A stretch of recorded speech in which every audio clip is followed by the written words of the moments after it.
Tapi saya tak pernah lagi guna produk untuk kurus. Sebab saya mengikut style JD kan, pergi gym semua. Kehidupan yang sihat lah. Okey. Pertemanan sehat. Saya cuba ni, kenapa semua tengah... Apa projek sekarang Izan? Saya sekarang ni baru habis stage 104, tengah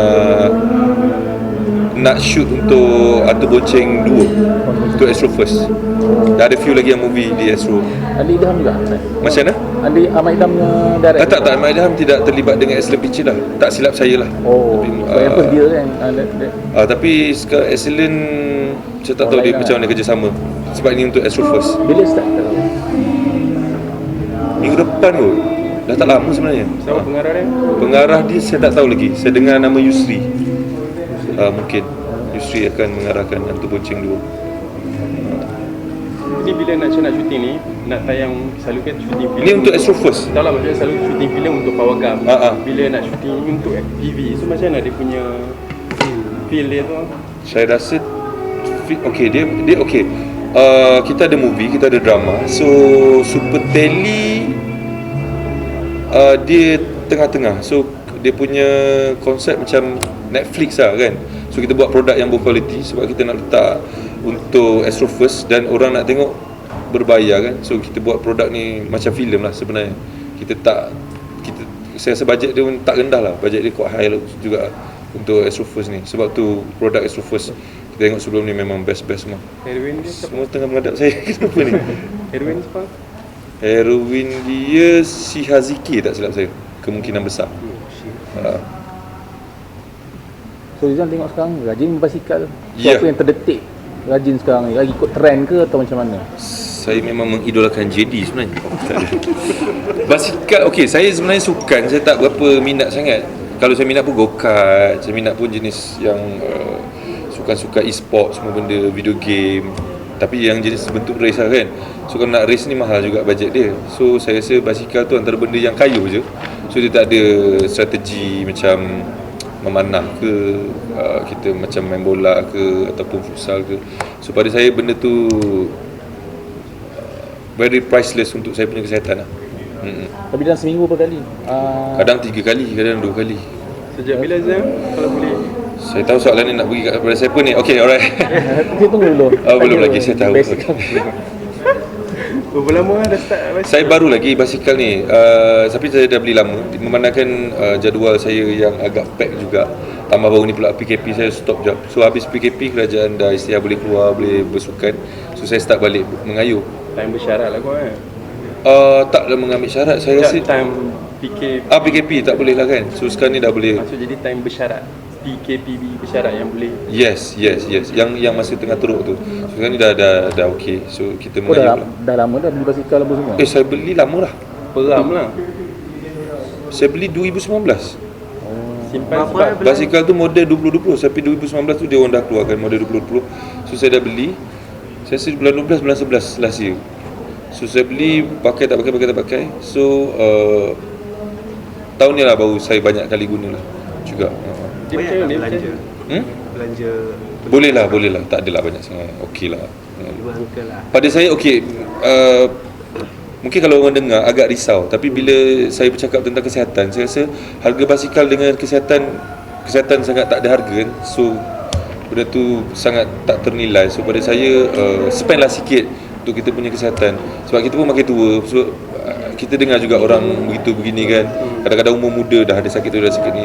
So saya risau jugalah untuk kesihatan saya. So saya memilih untuk mengayuh, untuk membetulkan. Yelah, dan lepas saya kayu, saya tahu saya lebih ceria, saya lebih banyak idea, saya lebih okey. Kalau tak, saya punya kerja dia macam stress, pressure. So membuatkan saya rasa macam stuck ni kan. So kita punya kerja, kita perlukan kreatif, benda-benda baru. So pada saya, kalau kata otak saya tidak ligat, susah untuk saya punya kerjaya ni. Paling jauh berapa Zam sekarang? 52.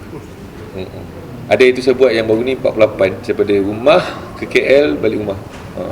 Itu paling. Kena cabar dengan Tok T tu. Tok T pun saya tak tahu 2-3 hari ni, 2-3 kali ni dia kerap mengganggu saya. Dia kata, mana Zizan tak mari? Saya susah bangun pagi, so saya tak datang lah. So besok dia cari saya lagi. Tadi dia punya coach tu dah mesej saya, Zizan, Tok T cari. Dia kata, saya risau juga kalau nak kayu dengan dia, sebab saya dengar dia pun boleh tahan kayuhan dia. Sebab saya pun target Olimpik sebenarnya 2021. So akan sahut lah cabaran tu. Saya akan sahut, tapi besok saya tengok macam mana. Kalau sebelum awal saya akan pergi. Saya dengar dia nak kayu dekat Paris besok. Zizan sebenarnya ni bermusim tak? Trend, you know. Kalau orang yang menganggap ini musim, dia akan jadi bermusim lah. Tapi pada saya, kalau kata benda ni adalah untuk menjaga kesihatan, jangan anggap dia satu musim lah kan. So saya pun tak nak orang kayuh basikal ni sebab tengok orang kayuh. Saya selalu cakap, jangan beli basikal ikut orang, beli basikal sebab apa, kenapa. So kalau awak dah ahli sukan semua benda kan, sehari awak pagi dah jogging, siang nak kayuh, so tak boleh. So kalau awak nak beli basikal untuk kesihatan, maybe hari ni jogging, lusa kayuh, lepas tu jogging balik. So mungkin boleh susun macam itulah. Zizan cakap tadi macam apa? Tak suka guna produk kan, lebih suka healthy punya style, naturally kan. Sebab apa? Sebab produk, tak ambil produk. Sebab pada saya, kalau kita tak busy, kita ada masa, tak salah untuk kita untuk kita inilah bersukan ke apa benda kan, nak pergi gym ke apa. So kalau kata kita nak cepat dan produk itu tidak memberi masalah ataupun tak ada kesan sampingan kepada kita, saya rasa tak ada masalah. Tapi itu depends pada orang, orang lain method kan. Tapi you prefer tak lah? Saya kalau tak bahaya okey kan. Pernah try ke tak? Atau macam mana? Pernah saya pernah try produk saya tu. So dia jadi tak rasa nak makan. So masa tu bulan puasa, so saya makan masa sahur produk tu. So masa berbuka pun masih tak ada selera. So saya makan nasi macam Produk apa je? saya punya Genki Life. Hey, okay ba. I'm good. So Zizan sekarang tengok, kalau mengayuh pun dah berteman. Ya, I know that. Okay. Terus Selalu ke? kebetulan terserempak. Dan saya mengayuh pun dia dengan kawan-kawan dia. Saya tahu soalan pada hawa kan. So dengan hawa tu saya pun tak tahu kenapa saya digosipkan. Saya menganggap dia adik saya saja, tidak lebih daripada itu. Dan bila hari tu saya start kacau masa M-Start online tu, interview saya start kacau dia saja-saja, tak ada niat apa pun. Sebab kita orang pernah jumpa, saya pun tak pernah ada rasa atau perasaan dengan dia. Dan pada saya Hawa seorang anak yang sangat baik, adik yang sangat konsisten dengan kerja, dan cara dia mengayuh pun kita tahu dia orang yang fokus dengan apa yang dia tengah buat. So pada saya support lah dia kan.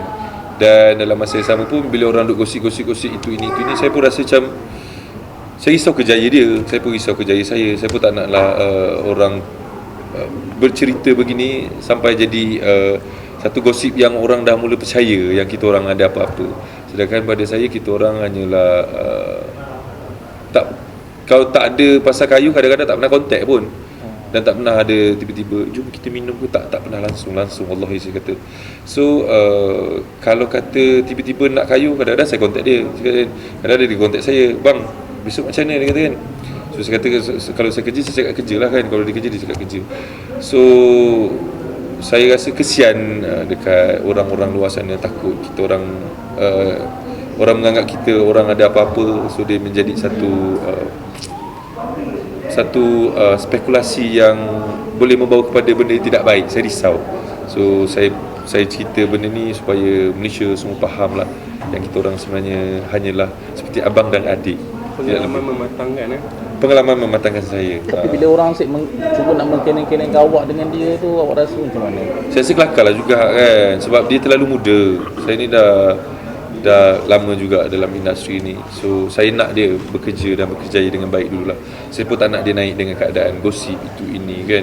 Saya pun tak nak juga nama saya menjadi kalau ada perempuan je terus ni girlfriend Zizan, ni awet Zizan. Saya pun nak hidup dengan sihat lah. Sebab tu saya beli basikal. Bila beli basikal, gosip kat kawasan basikal juga. So saya rasa saya nak beli basikal yang kayu kat rumah lepas ni, ataupun saya ikut JD. Saya nak tengok gosip setakat mana akan keluar. Kan? Sebab JD kadang-kadang dia pergi gym, dia tak nak gym kat sini. Dekat luar negara dia punya post tu. Woohoo! Okay. Sial kan jadi kan? Okay, alright. Cepat, siapa nak tanya? Ada soalan lain? Ada.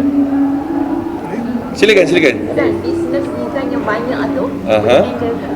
Alhamdulillah, saya juga ada tim yang bagus untuk menyusun jadual dan bisnes, dan juga kerjaya saya sebagai artis di dalam industri ini. segalanya berjalan lancar lah buat masa ni. Tapi adalah juga kekalutan yang berlaku. Tapi alhamdulillah kita orang solve problem dengan sebaik-baiknya. Zizan ada cadang tak nak tubuh yayasan ke apa macam ramai budak-budak minat Zizan kan akan Zizan pergi melawat Ya. gitu. Ada tak? Sebenarnya saya ada buat satu macam mana? Saya tak tubuhkan lagi lah. Tapi saya berniat untuk buat satu charity lah kan. So charity ni bukan pasal duit, pasal apa, pada saya soal hati kan. Sebab saya sedar tak sedar, saya juga ramai peminat di kalangan adik-adik yang kadang-kadang dalam keadaan yalah rezeki yang Allah bagi dia begitu kan. So pada saya perlu ada yayasan sebegini untuk saya boleh fokus. Kadang-kadang kita kejar duniawi sangat kan. Kita tidak sedar benda-benda ni adalah juga yang terbaik untuk dia dan juga kita. Juga untuk masa depan lah kan. Dan ia juga memberi kesan kepada artis-artis lain yang mungkin ada juga peminat-peminat sebegini. Mungkin juga ada orang-orang susah juga, salah seorang peminat dia, salah seorang fans dia. So saya tak nak benda ni menjadi satu perkara yang remeh kan. Maknanya dia satu aksesori saja kepada seorang artis. Saya nak ia satu hari dia jadi satu tanggungjawab. Kalau kau sebagai seorang artis, kau kena jadi artis, kau juga kena ada tanggungjawab begini. Kau juga kena ada tanggungjawab sebagai seorang yang nak jadi businessman ke apa benda sekali. So dia ada kelengkapan kat situ. So ini antara orang kata poin-poin untuk menjadi artis yang berjaya. Saya tak kata saya berjaya, mungkin untuk di masa hadapan. So artis tu boleh gunakan metod ni, saya rasa. Ada lagi soalan ni? Semua tengah simpan, saya tahu. Okey, silakan. Tak apa, silakan. So Zizan, Zizan sini tadi carut kan persoalan tu. So yang tu dah tunang, benda selalu orang kan. Ya. Kan. So macam mana? Nak ada something ke, jawapan klise doa kebahagiaan dia ke apa ke? Ya, pada saya senang je lah. Orang dah nak kahwin, nak mendirikan rumah tangga, pada saya lebih baik kita doakan yang terbaik untuk masa depan, jadi isteri yang baik, ada suami yang baik, ada keluarga yang baik, kedua belah pihak, sehingga kejannah lah. Itu saja yang saya boleh doakan. Dan saya pun juga menumpang kebahagiaan lah apabila kita dengar berita begitu. Itu je. Sedekah. Amin.